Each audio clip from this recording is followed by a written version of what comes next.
गोंडा में बाढ़ के कहर में बाढ़ पीड़ितों को काफी तकलीफें दी हैं। जहां एक तरफ बाढ़ पीड़ित बाढ़ की विभीषिका झेल रहे थे, तो वहीं दूसरी तरफ जिले में कहीं जनप्रतिनिधि ही लापता दिखे, तो कहीं सरकार द्वारा मुहैया कराए गए राहत सामग्री में खेल होता दिखा, तो कहीं सांसद अपने ही सरकार के अधिकारियों की नाकामी पर सवाल करते दिखे। आपको बता दें, बाढ़ प्रभावित लोगों की पीड़ा को देखकर कैसरगंज सांसद बृजभूषण शरण सिंह सरकार व प्रशासन को आड़े हाथों लिया था, जिसको लेकर अब उत्तर प्रदेश में राजनीति गर्म हो चुकी है।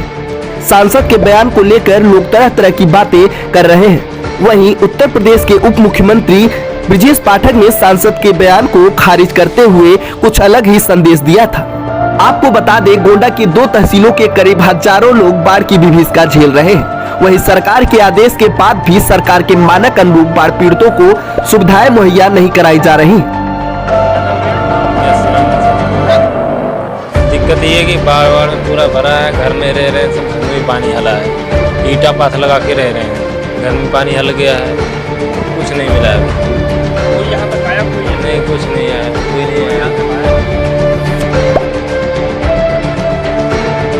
फिलहाल जिला प्रशासन आल इजवेल बताने में लगा हुआ है, तो वहीं कैसरगंज सांसद से लोगों की दुश्वारियां देखी नहीं गई और सांसद ने जिला प्रशासन व सरकार से नाराजगी दिखाते हुए कहा कि ऐसी स्थिति हमने कभी नहीं देखी।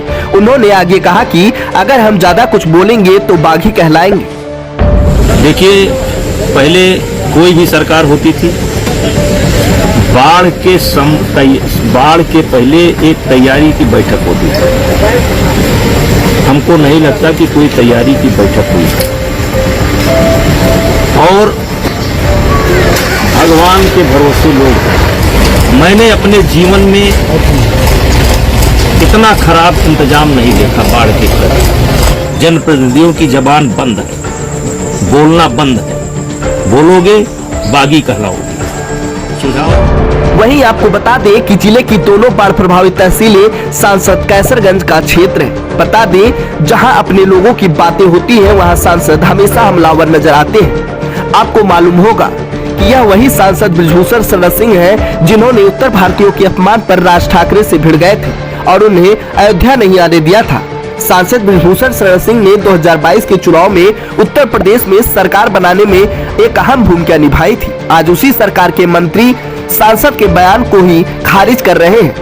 नौकरशाही नेताओं पर इस कदर हावी होती दिखाई दे रही है, जिसका अंदाजा आप सांसद व मंत्री के बयान से लगा सकते हैं। आपको बता दें, कल बस्ती जिले में बाढ़ पीड़ितों से मिलने डिप्टी सीएम ब्रजेश पाठक पहुंचे थे। पत्रकारों ने डिप्टी सीएम ब्रजेश पाठक से सांसद के बयान को लेकर सवाल किया, तो ब्रजेश पाठक ने सांसद के बयान का खंडन करते हुए कहा कि हमारी सरकार और सभी अधिकारी बाढ़ पीड़ितों की व्यवस्थाओं में लगे हुए हैं। सर, सांसद सर बृजभूषण शरण सिंह ने एक बयान दिया है कि सरकार उनकी नहीं सुन रही है, लगातार बाढ़ पीड़ितों को कोई मुहैया नहीं कराई गई। इस पर आप क्या कहेंगे? हमारी सरकार प्रदेश के सभी आम नागरिकों के हित में काम कर रही है। बाढ़ पीड़ितों के लिए स्वयं माननीय मुख्यमंत्री जी लगातार दौरे पर है और उन्होंने मुझे यहाँ बस्ती में इसीलिए भेजा है कि यहाँ जाकर हम बाढ़ पीड़ितों का दुख दर्द सुने और उनको जो भी आवश्यक सामग्रियाँ हैं उनको तत्काल उपलब्ध कराएं। मंत्री जी ने सरकार और प्रशासन की वाहवाही आंख मूंद कर तो कर दी, लेकिन जमीनी हकीकत कुछ और ही बयां कर रही है। यह बात सच है, जो समुचित व्यवस्था बाढ़ पीड़ितों को मिलनी चाहिए वह नहीं मिल पाई है। फिलहाल जिलाधिकारी उज्जवल कुमार ने भी कागजों में जितनी व्यवस्थाएं अंकित है उसको कैमरे पर गिनाते दिख रहे हैं।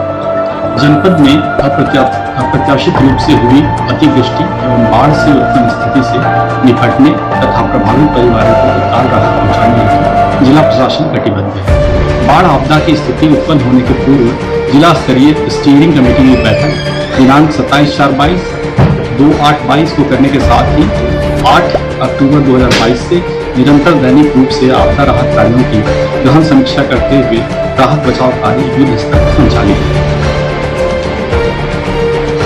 आप खुद सोच सकते हैं, जब सरकार और इन्हीं के सांसद के बीच आपसी सामंजस्य नहीं है तो फिर क्या कह सकते हैं। लेकिन इन सब के बीच कोई निर्दोष अगर पिस रहा है तो वह जनपद के बाढ़ पीड़ित है। Bureau report, news 11 Uttar Pradesh.